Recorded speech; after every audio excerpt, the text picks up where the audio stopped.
Good evening, nightfolk. I'm Murmur, your tuxedo tour guide through the strange. Tonight we've got a haunted basement, a controversial cryptid theory, a living brain cinema, a lab nap to the dark ages, and a physicist who swears time can tug your thoughts like the moon tugs the tides.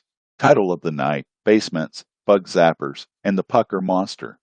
Caramel toffee truffle Swiss chocolate cappuccinos are poured. Doughnuts are information. Let's meet our guests. First up, Helen, whose basement prefers jump scares over laundry cycles. Welcome, Helen.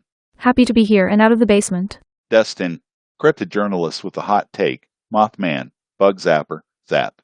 Hello, Dustin. If I vanish mid-show, check the nearest porch light. Chester, born with what he calls a psychic entertainment system. He claims he can download the subconscious and scrub through it like a director's cut.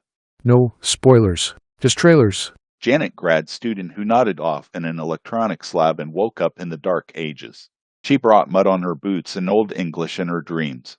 The torches were charming. The hygiene was not. Let's welcome Dr. Nigel Lensing. He is a virtual astrophysicist with a downloaded degree from the internet. He is here to explain the mysterious phrase cerebral lensing due to gravitational tiding. Thoughts are bent in mental spacetime. Chemical messages bend around the gravitational influence of brain cells. While Dr. Lensing, that explains temporary memory loss.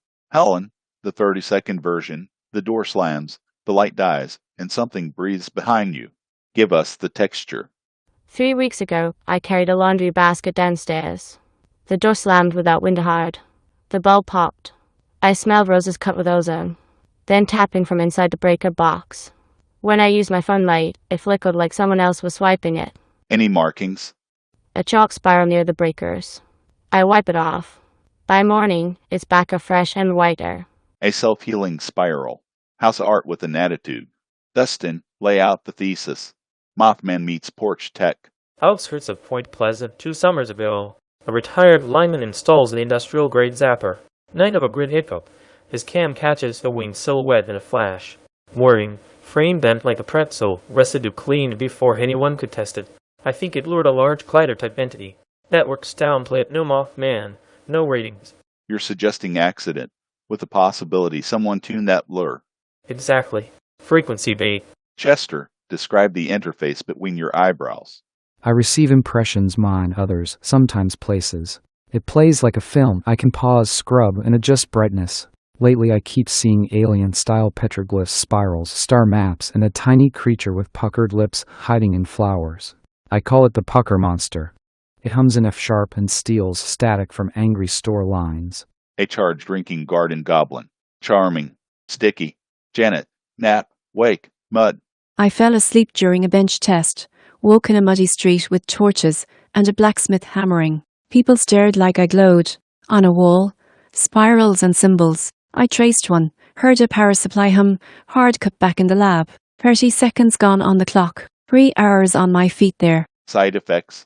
I smell wood smoke when I blink, and I can read scraps of Old English. Also, I keep doodling spirals in my cappuccino foam. Sorry in advance. Dr. Lensing, you claim cerebral lensing is like gravitational tiding. Translate. Imagine gravity subtly stretching your brain's internal timing like tides on an ocean. If perception loops are tugged, your mind can lens possibilities echoes slightly ahead or behind the present.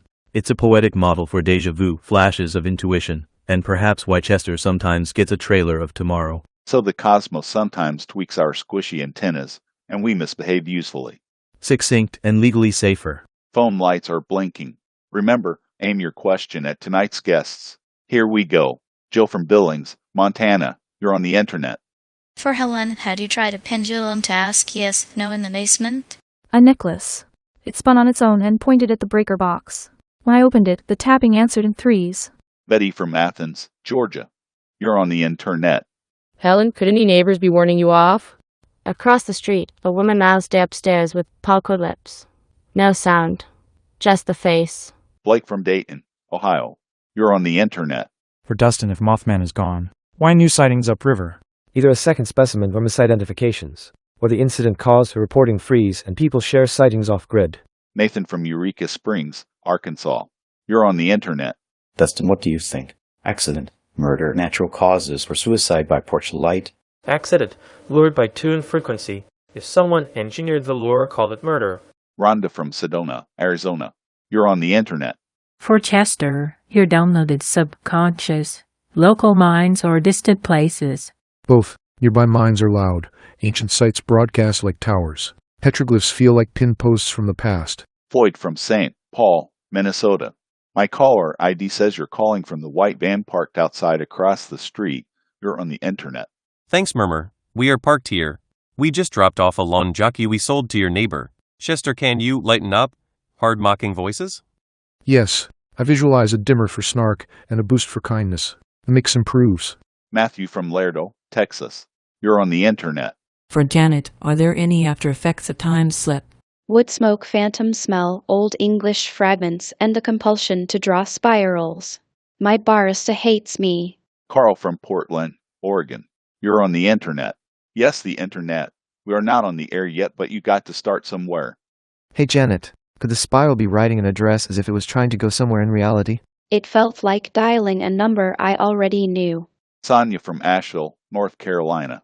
You're on the internet. Question for Helen. Any carvings or chalk beyond the breaker spiral? Just the spiral. It returns cleaner than my eraser. Renee from Chicago, Illinois. You're on the internet. Dr. Lensing, can a house store memory? Structures can hold resonances. Whether that crosses into cognition is debated, but echo chamber is apt. Kevin from Boise, Idaho. You're on the internet.